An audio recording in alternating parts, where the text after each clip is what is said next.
오늘 우리에게 주신 하나님의 말씀은 이사야 43장 1절 말씀입니다. 이사야 43장 1절의 말씀을 저와 여러분이 한 목소리로 읽도록 하겠습니다. 읽겠습니다. 그러나 이제 여호와께서 말씀하신다. 야곱아, 너를 창조하신 분이 말씀하신다. 이스라엘아, 너를 만드신 분이 말씀하신다. 내가 너를 건져 주었으니 두려워하지 마라. 내가 내 이름을 불렀으니 너는 내 것이다. 생각이 듭니다. 제가 기도하고 오늘 말씀 나누도록 하겠습니다. 살아계신 주님, 오늘 우리가 함께 말씀을 나누고 또 하나님의 은혜를 바라봅니다.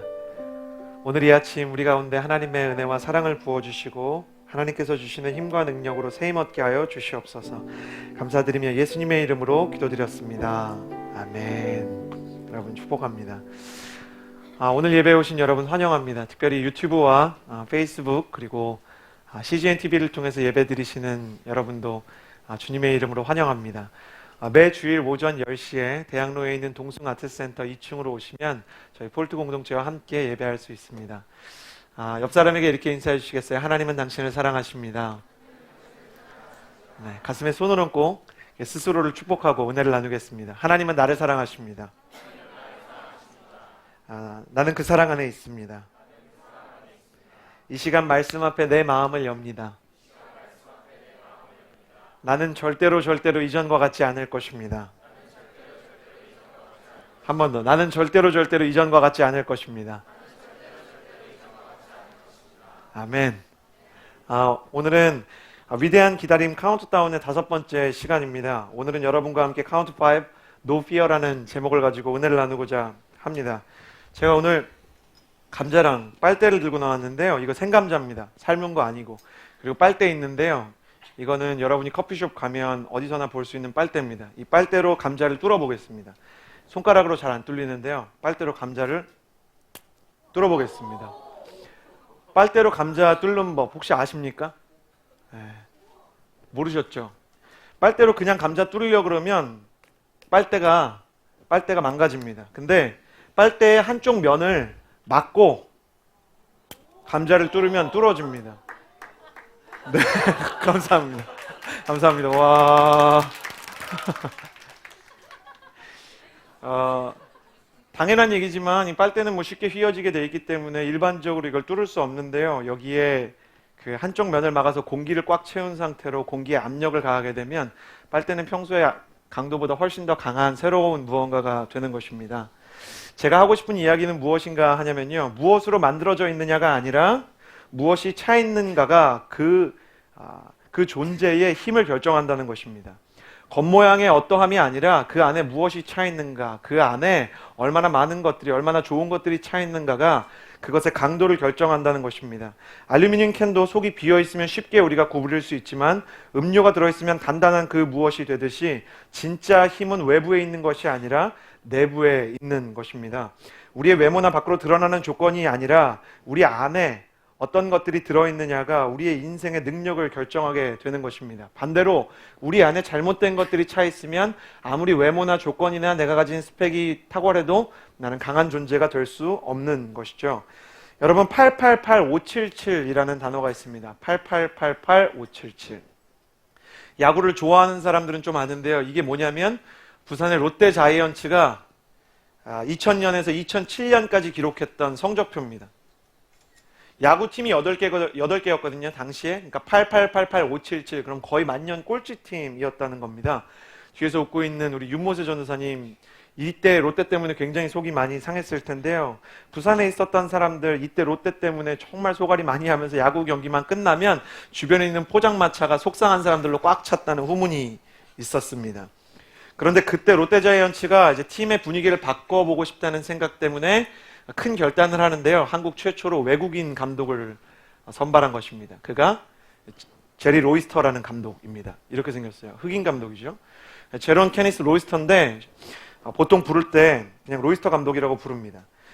많은 사람들이 로이스터가 부임했을 때 롯데는 타격, 그러니까 타자들이 치는 거예요. 투수, 공을 던지는 사람, 그리고 수비, 세 가지가 전부 다 치명적인 문제가 있기 때문에 하나하나 고치려면 최소한 5년이 걸릴 거라고 얘기했습니다. 근데 제리 로이스터는 뭐라고 얘기했냐면 제일 큰 문제는 공을 던지는 피처나 공을 치는 타자의 문제가 아니라 롯데의 팀원들에게 있는 두려움이 제일 큰 문제라 그랬어요. 두려움만 넘어설 수 있다면, 그 두려움을 용기로 바꿀 수 있다면 우리 팀은 승리할 수 있다라고 이야기합니다. 아무도 믿지 않았지만 그는 덕아웃, 그러니까 야구 선수들이 이렇게 모여 있는, 타자들이 타석에 들어서기 전에 모여 있는 거기에다가 칠판이 있는데 거기에 정말 큰 글씨로 이렇게 썼어요. No fear. 더 이상 두려움은 없다. 롯데는 이제 두려움과 싸우는 팀이 될 것이다. 그런데 거짓말처럼 4위까지만 진출할 수 있는 가을 야구, 그 토너먼트에 롯데가 그에 진출하게 되고요. 로이스터를 통해서 똑같은 선수였음에도 불구하고 정말 달라진 것 같은 선수들, 아무리 팀이 뒤지고 있어도 승부근성을 가지고 수많은 역전을 만들어내는 위대한 팀으로 탈바꿈이 됩니다. 로이스터는 뭐라고 얘기했냐면 삼진을 당해도 좋으니까 스윙을 할 거면 제대로 크게 해라. 그리고 삼진을 당했든 아웃을 당했든 절대로 고개를 숙이고 들어오지 마라. 이런 단순한 것들을 바꾸기 시작했고요. 홈런을 쳤으면 덕아웃에 들어올 때 크게, 우리 팀 덕아웃에 들어왔을 때 크게 포효하고 잘한 선수에 대해서는 아낌없이 격려하라는 문화를 바꾸기 시작합니다. 그리고 지금도 잊혀지지 않는 롯데 최고의 감독으로 기억되고 있죠. 그는 크리스천으로서 내면에 있는 두려움을 넘어서는 것이 인생의 강력한 능력을 불러온다는 것을 제대로 알고 있었던 사람입니다. 저는 오늘 여러분과 함께 우리의 마음의 공백을 자꾸만 만들려고 하는 세상과 사단의 두려움의 거짓말에 대해서 나누고 그 두려움과 거짓말을 넘어설 수 있는 방법 3가지를 나누고자 합니다. 그래서 오늘 3가지 세상의 거짓말과 3가지 하나님의 메시지를 나누게 될 텐데요. 하나하나 나눌 때마다 여러분 마음속에 있는 두려움이 극복되는 역사가 있게 되기를 주님의 이름으로 축복합니다. 옆 사람에게 인사해 주시겠어요? No fear. 조금 더 크게 No fear. 두려워하지 말라는 뜻입니다. 첫 번째, 세상에서 우리를 넘어뜨리려고 하는 거짓말에 대해서 나누고 싶은데요. 그것이 무엇인가 하냐면 운명은 바꿀 수 없다는 것입니다. 운명을 바꿀 수 없다. 과거에는 관상이나 점수를 통해서 사람에게 운명론을 주입하려던 세상은 문명화가 되고 나서는 이제 심리학을 통해서, 경제학을 통해서 사람의 운명을 바꿀 수 없다고 얘기합니다. 심리학은 알코올 중독자 아버지 밑에서 태어나면 알코올 중독자가 될 수밖에 없다고 이야기합니다. 가정폭력에 시달렸던 사람은 아버지가 되면 가정폭력을 휘두를 수밖에 없다고 얘기합니다. 이혼한 가정에서 태어난 사람은 뭔가 내면에 문제가 있을 수밖에 없다고 얘기합니다. 그래서 21세기가 되고 나서 사람들에게 유행하는 말이 몇 개 생겼는데요. 나 원래 이래. 어쩔 수 없어. 이런 말이 전 세계 역사상 가장 많은 빈도로 쓰이는 시기가 바로 오늘날의 시대입니다. 오늘날의 시대가 고도로 문명화됐음에도 불구하고 영화 관상은 900만의 관객을 동원하면서 역대 한국 영화 관람 순위 15위에 랭크 됐고요. 여러분, 한국 역술 시장이 한 해 평균 얼만큼의 돈이 돌아다니는지 아십니까? 한국 역술 시장에 한 해 평균 들어가는 돈이요, 무려 3조입니다. 3조. 여러분, 딸기잼이나 뭐 초코잼 같은 거 있죠. 뭐 누텔라든 뭐든 잼 시장 다 합쳐도 한 해 1조 안 됩니다. 오뚜기에서 그렇게 잼을 많이 팔아도, 딸기잼 그렇게 많이 팔아도, 버터 그렇게 많이 팔아도 900억밖에 되지 않는데 역술 시장은 3조입니다. 고도로 문명화된 사회에서 사람들은 자기에게 아직도 운명이 있다는 생각을 가지고 있고 그 운명을 벗어날 수 없다고 이야기합니다. 경제적으로도 금수저를 물고 태어나야 성공할 수 있다고 이야기하는 수많은 분석들은 우리의 마음을 어렵게 합니다. 그런 전망들과 실제 내 인생의 어려움들이 부딪히게 되면 나의 실패에는 무언가 외부적인 혹은 과거의 어떤 사슬과 같은 문제들이 있고 나는 거기서 벗어날 수 없다는 거짓말이 내 마음을 점령하게 되는 것입니다. 그런데 성경은 그렇게 얘기하지 않습니다. 여러분에게 20대에 꼭 이야기하고 싶은 이야기가 있다면 그게 뭐냐면 사람들이 이야기하는 것과 성경이 이야기하는 것이 충돌하면 용감하게 성경의 이야기를 진리로 받아들이라는 것입니다. 옆 사람에게 인사해 주시겠어요? 성경을 믿으십시오. 성경에 있는 사람들의 생애는, 성경에 있는 사람들의 가정은 대부분 불우했습니다. 예를 들어 창세기에 나오는 대부분의 가정들은 다 비정상입니다. 창세기에는 국가의 이야기가 나오지 않습니다. 창세기에는 왕들의 이야기가 많이 나오지 않습니다. 사실 창세기라고 이름이 지어져 있긴 하지만 천지창조의 이야기는 한 3장쯤 되면 다 끝납니다. 나머지는 대부분 가족에 대한 이야기인데요.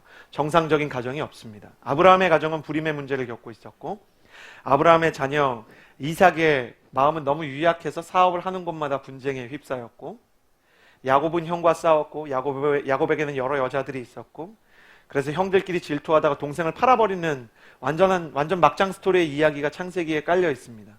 성경에서 온전한 가정에서 자란 사람이 없음에도 불구하고 그들을 통해서 하나님은 위대한 일을 이루시곤 했습니다. 성경에서 가장 자존감이 무너질 만한 사람, 가정에서 가장 사랑받지 못했던 사람 누군지 아십니까? 아버지와 어머니에게 제대로 된 사랑을 받지 못하고 불우한 유년기를 지냈던 사람, 여러분이 잘 알고 있는 다윗입니다. 여러분, 사무엘상 16장 11절의 말씀을 보면 이런 이야기가 있는데요. 사무엘상 16장에 사무엘이 이새의 집으로 찾아옵니다. 이새는 다윗의 아버지죠. 그래서 내가 하나님의 사람을 아들 중에서 찾으려고 왔다. 하나님이 특별히 찾는 사람이 있다. 근데 첫째가 오고 둘째가 오고 셋째가 와도 아무리 아들들을 보아도 하나님이 원하는 사람이 없는 거예요. 하나님이 특별히 세운 사람이 그 중에 없는 거예요. 아들이 더 없냐고 물어봤더니 없대요. 사무엘이 없을 리가 없다. 당신한테 아들이 분명히 더 있다. 그러니까 그때서야 막내 다윗이 저기서 양을 치고 있습니다. 여러분 생각해 보세요. 집에 이재훈 목사님이 오셨어요. 하용조 목사님이 오셨어요. 그런데 어떤 장로님이 특별한 아들을 향한 특별한 계획이 있다고 이야기하는데 그 자녀를 하용조 목사님, 이재훈 목사님이 찾아왔는데 목사님 앞에 데리고 오지 않을 정도라면, 아예 소개도 시켜주지 않을 정도라면 그 아버지와 아들의 관계는 어떠한 것이었을까요? 여러분이라면 그렇게 하시겠습니까? 하용조 목사님이 집에 와서 동생이 있습니까? 그럼 있는 동생 없다고 얘기하겠습니까? 그런데 이새는 없는 사람처럼 이야기합니다. 그리고 사무엘상 16장 11절에 이렇게 얘기하는데 사무엘이 이새에게 물었습니다. 네 아들이 다 온 것이냐? 이새가 대답했습니다. 막내가 하나 있기는 한데 지금 양들을 돌보고 있습니다. 여기서 막내라고 번역된 단어는 원래 막내 아닙니다. 잔인한 단어입니다. 쓸모없는 자라는 하카톤이라는 단어입니다. 아버지가 자기 자식에 대해서 이렇게 얘기하는 것입니다. 하카톤, 그는 쓸데없는 인간입니다. 그런데 사무엘이 그를 불러오라고 이야기합니다. 그리고 네가 바로 하나님께 부르심을 받은 사람이다 라고 이야기하죠. 그리고 다윗이 하나님의 그 말씀을 마음속에 믿기 시작합니다. 그리고 나서 그의 인생이 변하기 시작하는 것이죠. 사람들의 말대로라면 그는 성공할 수 없는 사람입니다. 그는 없는 집안에서 태어났고 그에게는 탁월한 형들이 있었지만 자기 인생에 기회가 없었고, 그리고 그는 사랑받지 못하는 집에서 태어났기 때문에 무언가 성품과 신앙에 문제가 있어야 됩니다. 근데 성경은 그렇게 얘기하지 않습니다. 그런 가정에서 자란 사람이라도, 능력이 없는 사람이라도, 기회가 주어지지 않고 좋은 학교에 가지 않은 사람이라도 하나님의 부르심과 선택을 받으면 그의 운명은 바뀌게 되어 있다고 이야기하는 것입니다. 여러분을 움직이는 것은 세상이 말하는 운명입니까? 아니면 하나님께서 선포하시는 약속의 말씀입니까?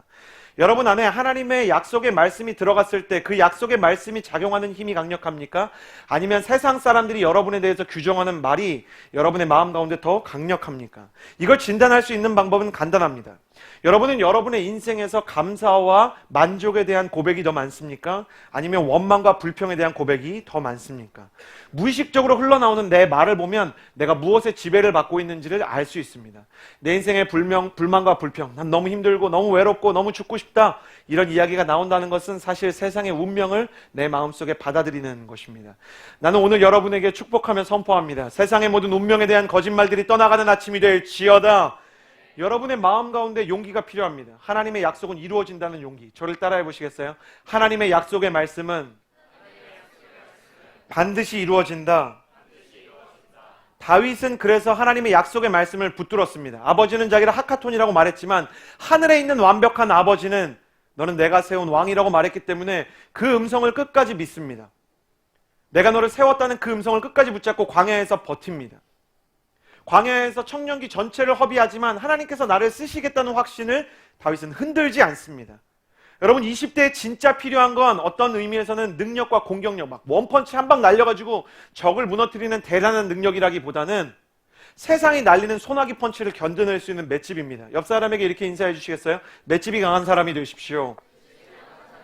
세상이 아무리 거짓말을 날리고 세상이 아무리 절망의 메시지를 날려도 믿음의 방패를 가지고 그것을 막는 것입니다. 하나님의 말씀 하나 붙잡고 용기를 가지고 버티겠다고 말하는 것입니다. 하나님은 나를 사용하신다. 하나님은 나를 향한 계획을 가지고 있다. 날마다 여러분에게 선포해야 됩니다. 제가 여러분 나이 때에는 아침에 일어나서 거울을 보면서 정말 못생긴 제 얼굴을 보고 얼굴 엄청 부어 있었어요. 맨날 치킨 먹고 이래가지고 얼굴 부어있는 제 얼굴을 보면서 이렇게 얘기했습니다. 이렇게 생겼지만 하나님께서는 나를 사용하신다. 거울에 붙여놨어요. 매직으로 써놨어요.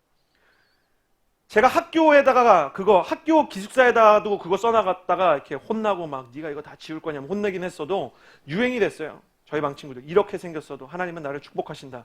옆 사람에게 이렇게 축복해 주시겠어요? 이렇게 생겼어도 하나님은 나를 축복하십니다. 내 안에 믿음이 있으면 내가 어떻게 생겼든지 세상이 나에 대해서 뭐라고 얘기하든지 내 마음 가운데 용기가 생기게 돼 있어요. 세상의 운명은 거짓말입니다. 창세기 3장에 이미 인간의 운명은 결정났어요. 하나님을 떠나서 죽을 수밖에 없는 운명의 선악과를 따먹지 않았습니까? 그러나 하나님은 운명이 죽음으로 흘러가는 그 시점에서 사람을 건져내고자 예수 그리스도를 보냈어요. 사람이 악수를 두면 하나님은 언제나 회복의 가능성을 여시고, 사람이 언제나 실패하면 하나님은 재기의 기회를 주시고, 사람이 언제나 무너지고 낙심하고 좌절하고 두려워하면 하나님은 직접 나타나셔서 사람의 마음을 붙잡아 주셨어요. 오늘 이 예배가 여러분에게 하나님이 주시는 용기와 능력이 샘솟듯이 부어지는 예배가 되기를 주님의 이름으로 축복합니다. 여러분 가슴에 손을 얹고 여러분 스스로에게 이렇게 축복하십시오. 저를 따라서 영혼아 용기로 가득하게 될지어다. 영혼아 비전으로 가득하게 될지어다. 스스로에게 그렇게 선포하셔야 돼요. 내 인생을 바라보는 시각이 바뀌어야 돼요. 다윗은 그런 마음을 가지고 광야에서 버팁니다.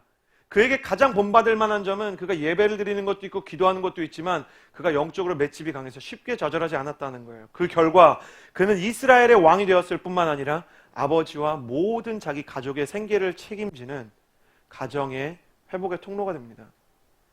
믿음의 1세대로서 외롭게 지금 신앙을 시작해서 가정에서 핍박받는 여러분, 어느 가문에나 믿음의 1세대는 있었습니다. 그리고 그 믿음의 1세대에게 하나님께서 주시는 축복이 있어요.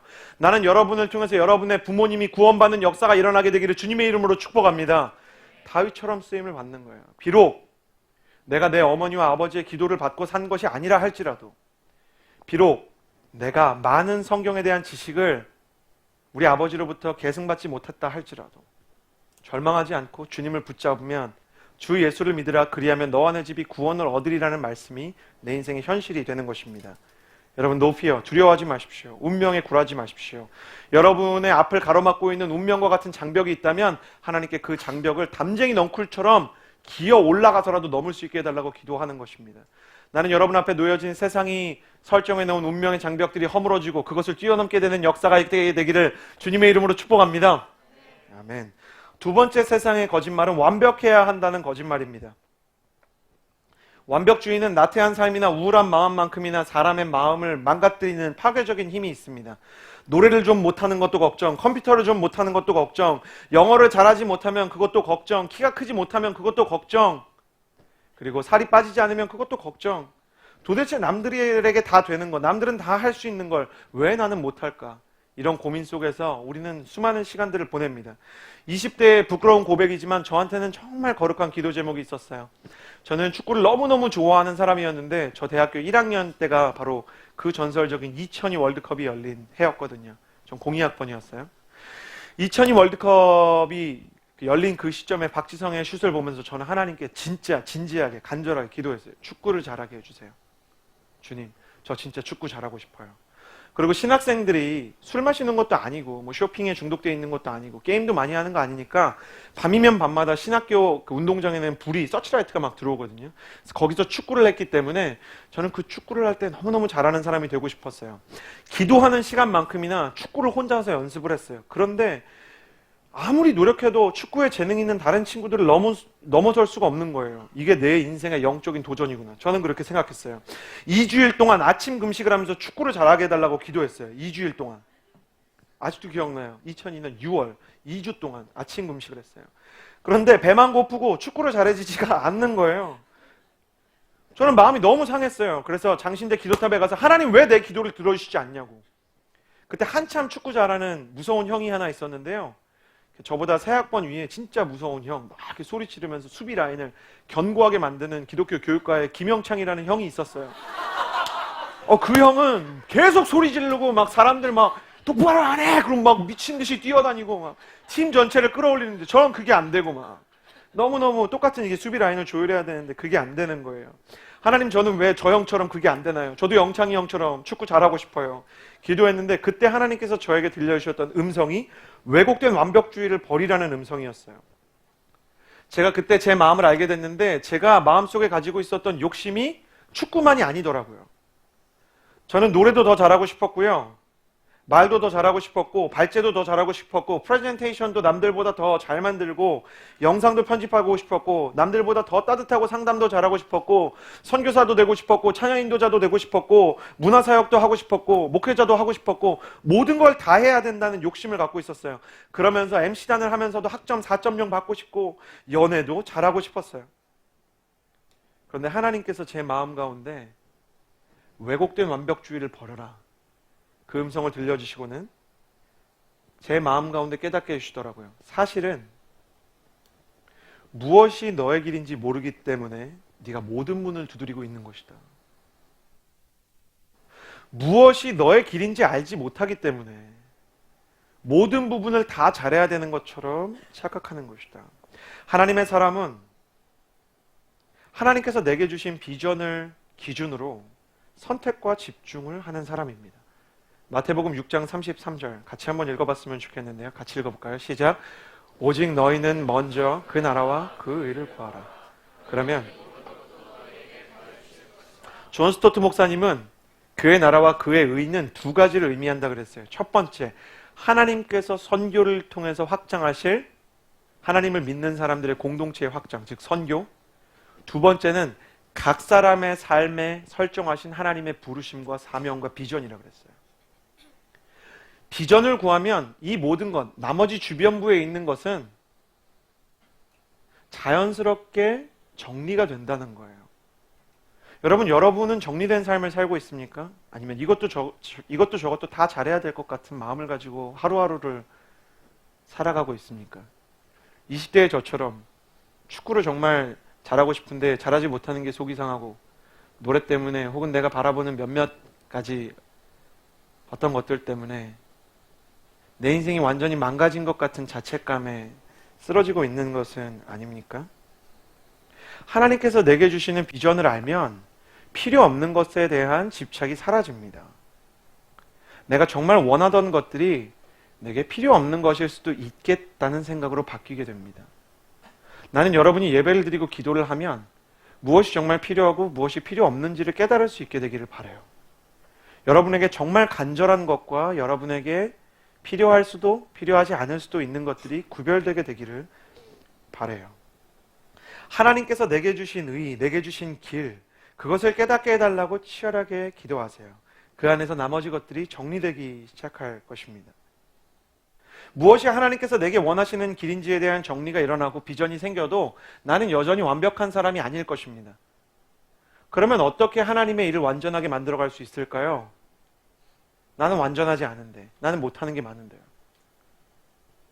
하나님은 완전한 사람이 아니라 완전한 팀을 만들기를 원하세요. 하나님은 위대한 한 사람이 아니라 위대한 공동체를 찾으세요. 하나님께서 지체를 만드셨어요. 지체를 만드셨다는 것은 몸의 각 파트를 얘기합니다. 어떤 사람은 손의 역할을 하고 어떤 사람은 발의 역할을 해요. 완벽주의는 어떤 건지 아십니까? 내가 손 같은 사람인데 손으로 걸으려고 하는 것입니다. 내가 발 같은 사람인데 발로 밥을 먹으려고 하는 것입니다. 손한테 발의 역할이 필요할 때는 손이 발의 역할을 하는 게 아니라 발의 역할을 하는 사람과 친해져야 되는 겁니다. 혼자서 축구에서 공격과 수비를 전부 책임질 수 없듯이 내가 완벽하지 않을 때 나에게 필요한 것은 더 완벽한 내 모습이 아니라 나의 부족함을 채워줄 동역자입니다. 그래서 하나님은 태초에 사람을 만드시고 사람이 독처하는 것이 좋지 않다고 이야기한 거예요. 이번 주 목요일 날 대전에서 실행이 됐기 때문에 여러분을 초청하거나 광고하지 못했지만 저희 대학부 교역자들은 희망노트라는 사역을 하게 됐어요. 불신자들을 초청해서 무려 1,100명 이상의 사람들이 오고 그 중에서 300명 가까운 사람들이 이렇게 예수님에 대해서 긍정적인 마음을 가지고 선교단체와 링크가 된 좋은 사역이었는데 게스트들이 되게 훌륭했어요.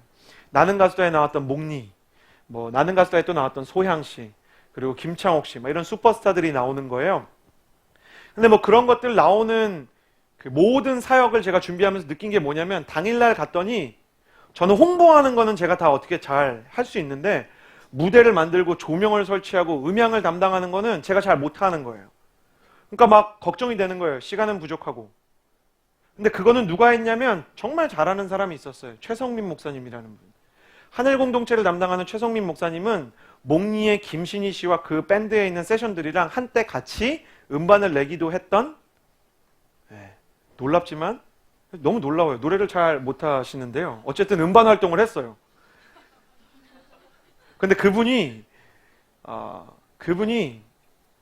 음악을 연주하는 것을 넘어서 하나님께서 최성민 목사님한테 무슨 은사를 주셨냐면, 프로그램을 기획하고 무대를 만들고 조명과, 그 사람은 마치 실행하기도 전에 그 무대가 어떻게 진행될지를 한 수 앞, 두 수 앞을 바라볼 수 있는 능력을 가진 사람처럼, 미래를 바라보는 사람처럼 일하는 거예요. 그래서 저는 걱정하다가도 최성민 목사님 보면 별 걱정이 안 됐어요. 최성민 목사님이 할 거니까. 그리고 저는 디테일하지 않기 때문에 두려운 게 있어요. 그게 뭐냐면 의전하는 건데, 의전은 하나하나 그 게스트의 이렇게 마음 같은 거에 흐름을 잘 볼 수 있어야 되거든요. 그리고 저는 1대1로 얘기하는 거 이렇게 잘 못하기 때문에, 저는 이렇게 여러 사람 앞에 얘기하는 거 오히려 편안해하고 1대1로 얘기하는 거 이렇게 약간 긴장하기 때문에, 소양 씨처럼 예민한 게스트 오면 저는 긴장돼요. 근데 그런 거 잘하는 사람이 있어요. 오기현 간사님이라고 있는데, 그분은 이렇게 의전을 하다가 수다를 떨다가, 수다 떨지 말아야 될 땐 또 안 떨다가, 선물을 줬다가, 사인을 받았다가, 사진을 찍었다가, 뭘 하든지 너무 잘하는 거예요. 그러니까 긴장되다가 오기영 간사님 보면 또 괜찮은 거예요. 하나님이 저한테 좋은 은사를 주신 것 같아요. 남들 보고 그냥 믿을 수 있는 은사. 대학부가 정말 사역을 행복하게 하는 이유는 탁월한 동역자들이 있기 때문이에요. 저는 완벽해지려는 꿈을 버렸어요. 저보다 훨씬 더 어떤 부분에 탁월한 사람들을 오히려 만나는 것이 더 성경적이라는 것을 알았어요. 원피스라는 만화가 있어요. 일본에서 몇 억 부 이상 팔린 만화입니다. 원피스의 주제를 한 단어로 줄이면 동료거든요. 여러분한테 필요한 건 완벽이 아니고 동료예요. 왜 원피스란 만화가 수억 부씩 팔리고 있을까요? 사람들이 영적으로 이미 동료가 필요하다는 사실을 무의식적으로 알고 있기 때문이에요. 완벽해지고 싶다는 마음 뒤에는 사람과 얽히면서 상처받고 싶지 않다는 마음이 있어요.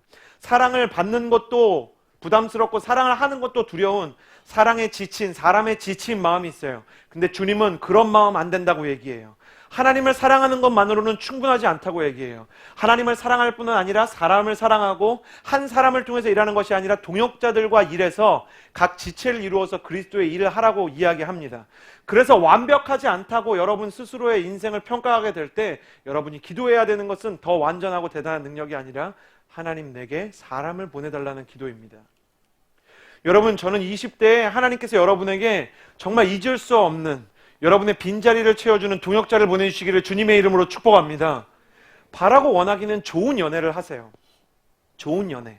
연애를 해도 연애가 좋아야 돼요. 어떤 연애가 좋은 연애냐면, 이런 건 좋은 연애가 아니에요. 애절하기만 한 거. 그 사람 생각하면 너무 힘들고 눈물 나고 이런 연애 추천해주고 싶지 않아요. 세상에는 여러 진리가 있어요. 예수님 믿으면 구원받습니다처럼 어떤 진리들이 있는데, 연애에도 진리가 있어요. 나쁜 놈은 쉽게 변하지 않아요. 나쁜 놈한테는 연애가 필요한 게 아니라 예수님이 필요한 거예요. 나쁜 남자 만나지 마세요. 좋은 남자, 좋은 여자, 좋은 남자, 좋은 여자와 만나서 하는 연애는 뭐가 특징일까요? 그 사람을 만나서 변해가는 내 모습이 마음에 들어야 돼요. 그 사람을 만나서, 사람을 만나서 변해가는 내 모습이 좋은 모습이어야 돼요. 하나님이 원하시는 것은 좋은 만남을 통해서 사람을 업그레이드 시키는 거예요. 어른들의 말을 너무 무시하지 마세요. 부모님이 반대할 때는 속상하긴 하지만 생각은 해봐야 돼요. 부모님이 반대할 때 제일 큰 이유는 변해가는 네 모습이 마음에 안 드는 거예요. 그 놈을 만나서, 그 여자를 만나서 변해가는 내 아들의 모습이, 내 딸의 모습이 마음에 안 드는 거죠. 제가 왜 저렇게 됐나. 나만 애절하면 끝이 아니라고요. 동역자도 똑같아요. 만나서 불만과 불평 늘어나면서 속 시원해지는 게 좋은 동역자가 아니고요. 만나서 그 사람을 통해서 하나님과 더욱 가까워지고 내 인생의 업그레이드가 일어나는 만남이 좋은 거예요. 우리는 모두 부족하지만 두 가지만 기억해 주세요. 첫 번째, 내 부족함은 다른 사람이 채운다. 이 이야기에 숨어있는 다른 한 가지 이야기는 뭔지 아세요? 다른 사람의 부족함도 내가 채울 수 있다. 이 두 가지를 가지고 사는 것이 성경적인 지체관이에요. 나의 부족함은 다른 사람이 채우고 나의 부족함을 다른 사람이 채울 수 있듯이 나도 누군가의 부족함을 채울 수 있다. 그래서 여러분 20대 시절에 여러분이 정말 기도해야 되는 건 좋은 만남을 통해서 나의 부족함이 채워지게 해주십시오. 두 번째는 내가 가진 어떤 것을 통해서 남을 채울 수 있도록 해주십시오. 나는 여러분이 완전하지 않은 사람들이 모이지만 완전한 팀을 만들어가는 즐거운 인생이 되기를 주님의 이름으로 축복합니다. 왜곡된 완벽주의를 버리고 하나님께서 원하시는 하나됨을 향한 열망을 가지시기를 원합니다. 세상의 세 번째 거짓말은 포기할 수밖에 없는 상황이다라는 것입니다. 포기할 수밖에 없다. 사람들은 누구나 실패를 두려워합니다. 누구나 자기가 기대하지 않는 결과가 나올까봐 미리 좌절하려고 하고요. 그리고 시험 보려고 그러면 대한민국 사람만 이렇게 얘기하는 거 아세요? 시험 보기 전에 공부 많이 했어? 그런 거 왜 물어보는지 모르겠어요. 하여튼 물어봐요. 그러면 다 뭐라고 얘기해. 나 어제 막 완전 공부하려고 그랬는데 완전 못했어. 막 일찍 자버렸어. 자려고 그랬는데 막 무한도전이 하는 거야. 막 이러면서. 아무리 열심히 공부해도 이런 사람 보셨어요? 학창시절에? 나 어제 공부 대박 많이 했어. 완전 시험 잘 볼 거야. 한국 사람들은 그렇게 하지 못합니다. 제 동생이 캐나다 갔을 때 진짜 충격받은 게 뭐냐면 애들이 시험에 대한 부담이 별로 없는 거예요. 나름 그냥 했어. 그만큼 공부한 자기 모습을 받아들이더래요. 더 열심히 했어야 됐는데 이러지 않더래요. 그냥 했어. 그리고 애들이 엄청 쿨해요. C가 학점 C 받으면 그게 쿨의 C인가 봐요. 애들이 다 쿨해요. 다 쿨해요. D를 받으면 캐나다엔 그런 유머가 있어요. C는 쿨, D는 데스티네이션. 어쩔 수 없죠. 데스티니야, 데스티니. 운명인가 보다. 그렇게 생각하는 거예요. 그렇게 생각하더래요.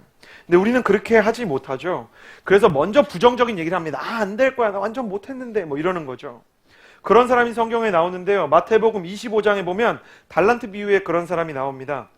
주인이 종들을 불러서 돈을 나눠주는데요. 한 사람한테는 5달란트 주고 한 사람한테는 2달란트 주고 나머지 한 사람한테는 1달란트 줍니다. 부정적인 한국 사람들은 이걸 보면 이 생각부터 합니다. 왜 한 사람한테는 5달란트고 한 사람한테는 1달란트야? 근데 여러분 이거라고 생각해 보세요. 과제 5개 하나 뭐가 좋아요? 당연히 하나 아니에요? 시험 5개 하나 뭐가 좋아요? 직장 갔어요. 똑같이 월급 받아요. 어차피 주인 거예요. 이걸로 돈 벌어도 이 사람들한테 인센티브 떨어진다고 얘기 안 했어요. 일 5개 하나 뭐가 좋을까요? 직장인들을 대상으로 여호수아의 저와 친한 사람 40명을 대상으로 제가 앙케이트를 조사해 본 결과 40명 모두 일 하나만 하고 싶다 이렇게 얘기했습니다. 그런 거 아니겠어요? 주인이 일을 맡겼을 때 사실 스트레스를 받아야 되는 사람은 1달란트 받은 사람이 아니에요. 달란트 하나가 현대의 돈으로 환산하면 5천만 원입니다. 5달란트면 2억 5천만 원, 2달란트면 1억이에요. 주인이 2억 5천만 원 주면서 한번 어떻게 잘해봐. 이게 더 부담스럽죠. 그럼에도 불구하고 5달란트와 2달란트 받은 사람은 고민하지 않고 바로 일을 시작합니다. 마태복음 25장 16절에서 17절 같이 한번 읽어볼까요? 같이 읽어보겠습니다. 시작. 5달란트 받은 종은 곧장 가서 그 돈으로 장사해 5달란트를 벌었다. 마찬가지로 16절 말씀을 보면 5달란트 받은 종, 5달란트 받은 종은 곧장 가서라고 기록되어 있어요.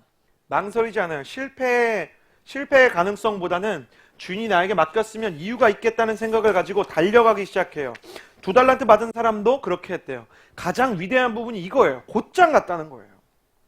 그런데 1달란트 받은 사람은 어떻게 할까요? 18절 말씀 같이 한번 읽어보겠습니다. 시작. 그러나 1달란트 받은 종은 미친 사람이죠. 5천만 원을 땅을 파가지고 거기다 숨겨놓은 거예요. 땅을 파서 고민하다가 고민한 거죠. 큰 돈을 받았는데 내가 이걸 잘못 관리하면 어떡하나, 내가 이걸 갖고 투자하다가 망하면 어떡하나 고민하다가 5천만 원을 땅에 묻어두기로 생각합니다. 주인이 와서 화가 나서 이 종에게 뭐라고 이야기를 하는가, 우리 24절에서 29절까지의 말씀을 한번 같이 보았으면 좋겠는데요. 먼저 24절에서 25절 이 종의 고백부터 한번 볼까요? 24, 25절 같이 읽겠습니다. 시작. 그때 1달란트 받은 종이 와서 말했다. 주인님, 저는 주인님이 굳은 분이라 심지 않은 데서 씨 뿌리지 않은 곳에서도 곡식을 모으시는 것을 압니다. 그래서 저는 두려운 나머지 나가서 주인님의 돈을 땅에 보십시오. 여기 이 사람이 계속 고민하는데요. 이 사람이 이런 어리석은 결정을 했던 가장 큰 이유는 주인에 대한 오해가 있었기 때문입니다. 여기서 주인은 하나님이고 종들은 인간을 의미하는데요. 하나님께서 인간에게 기회를 주고 시간을 주고 인간에게 재능을 주었는데 이걸 가지고는 아무것도 할 수 없다고 스스로 판단하고 주인이 나를 괴롭게 하고 어렵게 하려고 이 모든 것을 줬다고 이야기합니다. 우리의 모습과 비슷하지 않습니까? 내 인생은 어차피 안 된다. 도전해봤자 또 무너질 것이다. 실패에 대한 두려움, 좌절에 대한 염려 때문에 아무것도 하지 못하고 땅바닥에 묻어둔 것. 근데 주님이 뭐라고 말씀하시냐면, 야, 너 정말 마음 힘들었구나. 그래, 얼마나 두려우니. 이렇게 얘기하지 않고 이 악하고 게으른 종아 그러면서 막 혼을 내십니다. 여기서 우리는 굉장히 중요한 사실을 배우게 됩니다. 우리가 주저하는 것이, 우리가 망설이는 것이, 쉽게 포기를 결정하는 것이 하나님 보시기에는 악하고 게으르다는 것입니다. 우리가 부정적인 마음을 가지고 내 인생의 미래에 대해서 염려하는 것이 하나님이 보시기에는 대단히 악한 것이라는 것입니다. 실패하면 그럴 수 있구나. 하나님께서 넘어가, 그래, 그럴 수도 있지. 너 많이 힘들었지. 그 실패와 두려움을 하나님 인정해 주지 않으시고 사단아 물러가라. 오히려 크게 화를 내신다는 것입니다. 왜냐하면 그 모든 것은 내 생각 같지만 사단이 내 마음속에 심어준 생각이기 때문입니다.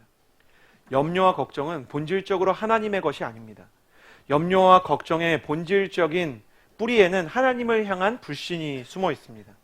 하나님께서 내게 시간을 주시고 내게 환경을 주시고 나에게 나의 인생의 어떤 부분들을 주셨는데 내가 볼 때 그게 마음에 들지 않고 여기서는 아무것도 이룰 수 없다는 스스로의 진단은 스스로 내리는 것이 아니라 사단의 목소리에서 비롯되는 것입니다. 그래서 하나님은 그 배후에 있는 사단의 그 거짓말을 대적하기를 원하시는 것입니다. 실패를 묵상하는 것을 악하다고 하시는 그 하나님의 마음 가운데는 실패를 묵상하고 두려워하고 염려하는 것이 사단에게서 난 것이라고 이야기하는 하나님의 음성이 있는 것입니다. 여러분, 포기의 특징을 아십니까? 포기는 포기하면 할수록 습관이 됩니다. 이거를 전문 용어로 중도 포기자 증후군이라고 불러요.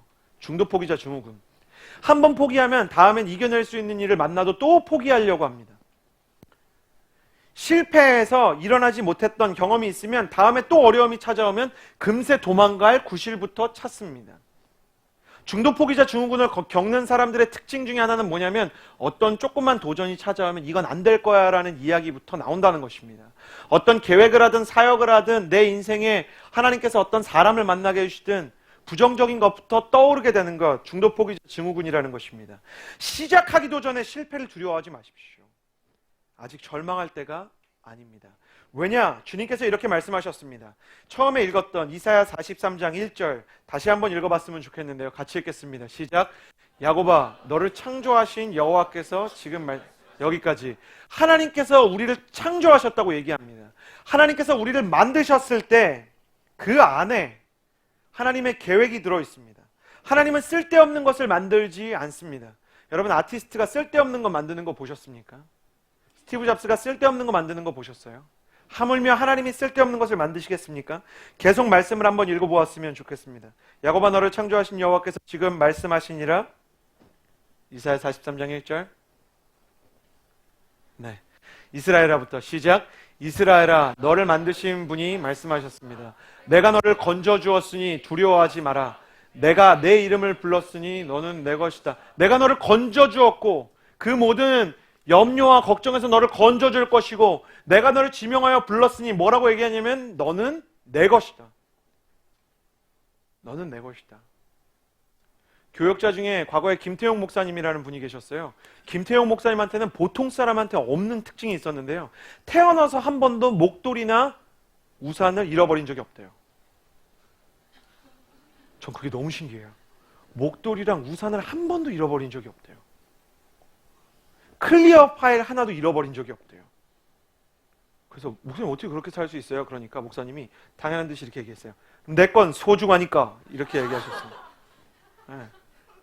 저는 그 목사님의 이야기를 들으면서 하나 깨달았어요.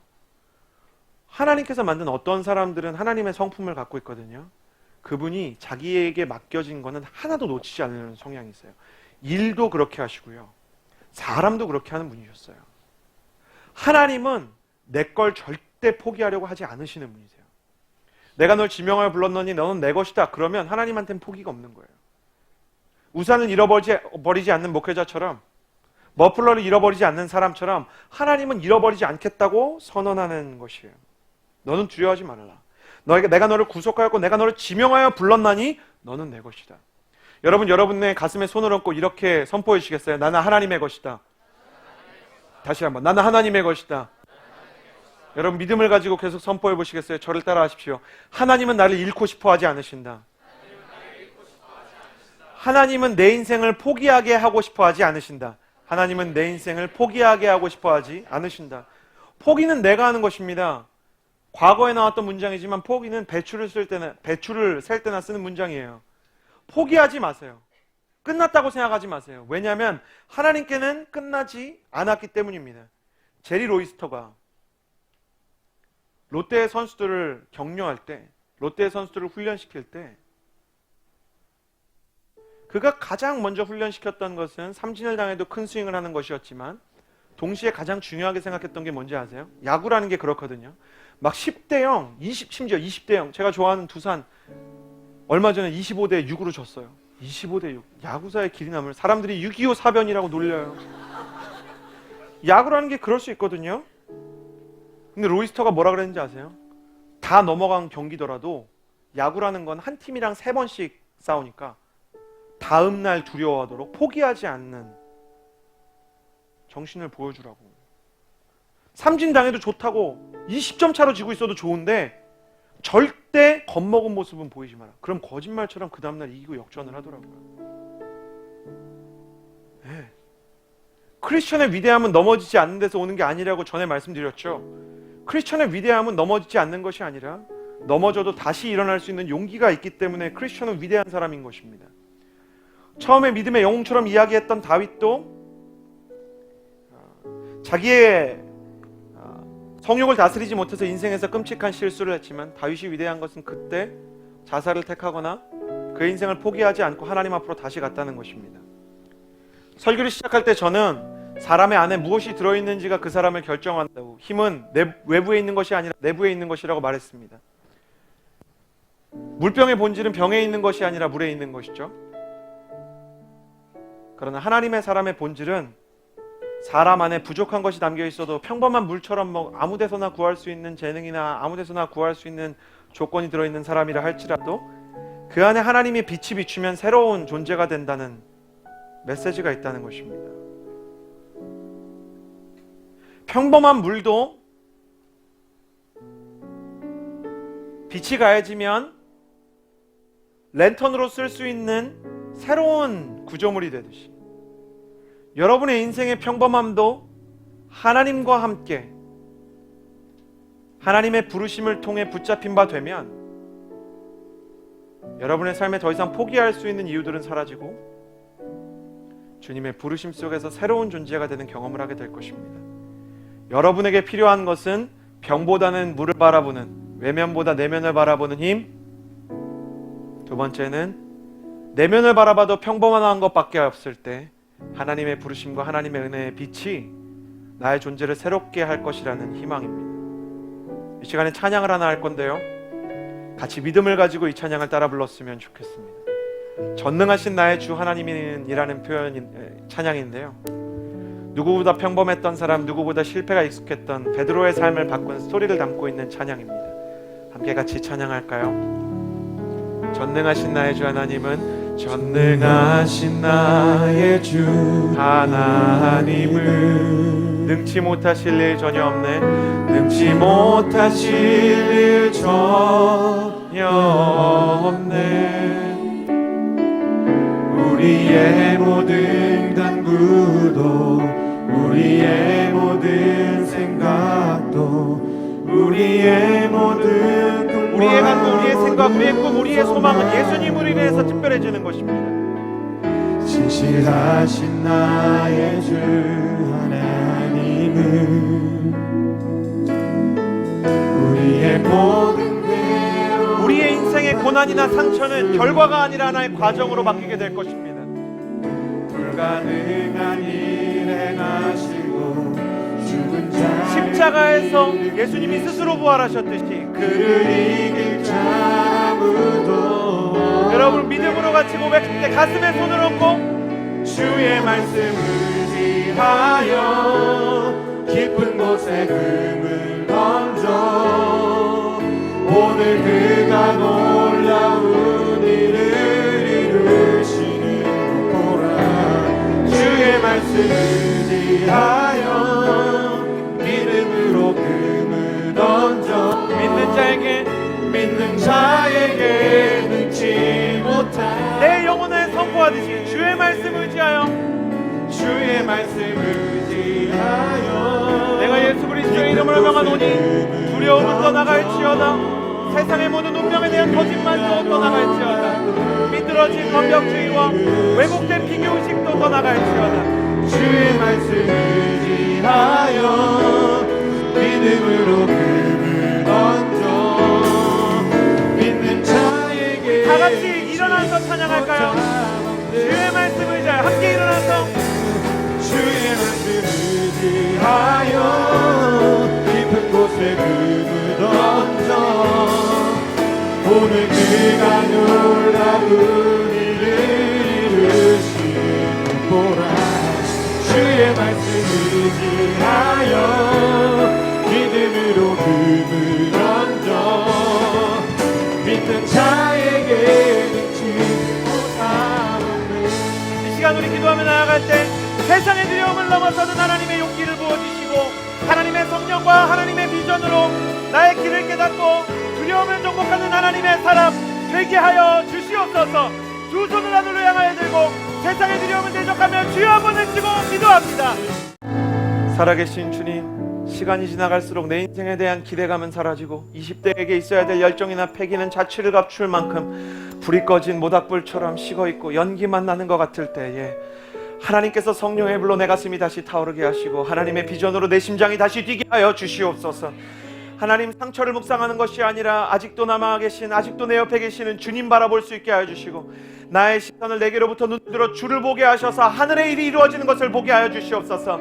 광야에서 청년의 시절을 소비했던 다윗처럼, 때로는 감옥에서 절망을 묵상할 수밖에 없었던 요셉처럼, 때로는 포로로서 미래의 불확실성과 싸웠던 다니엘처럼 절망과 낙심과 좌절의 순간에도 하나님을 바라볼 수 있는 소망과 믿음과 기대감이 있게 하여 주시옵소서.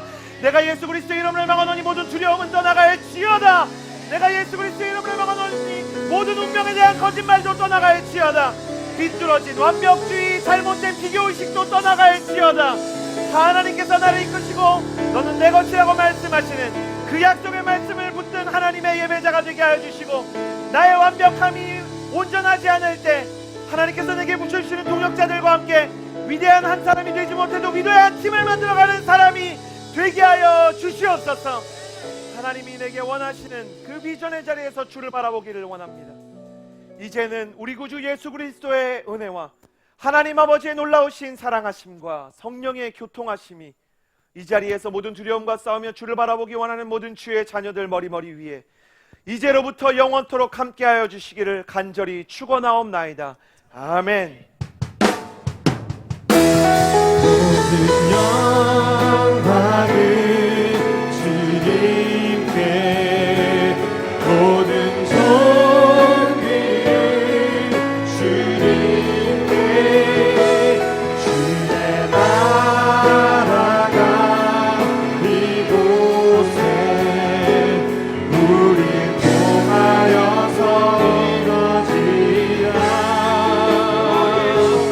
우리 통하여서 이루어지라.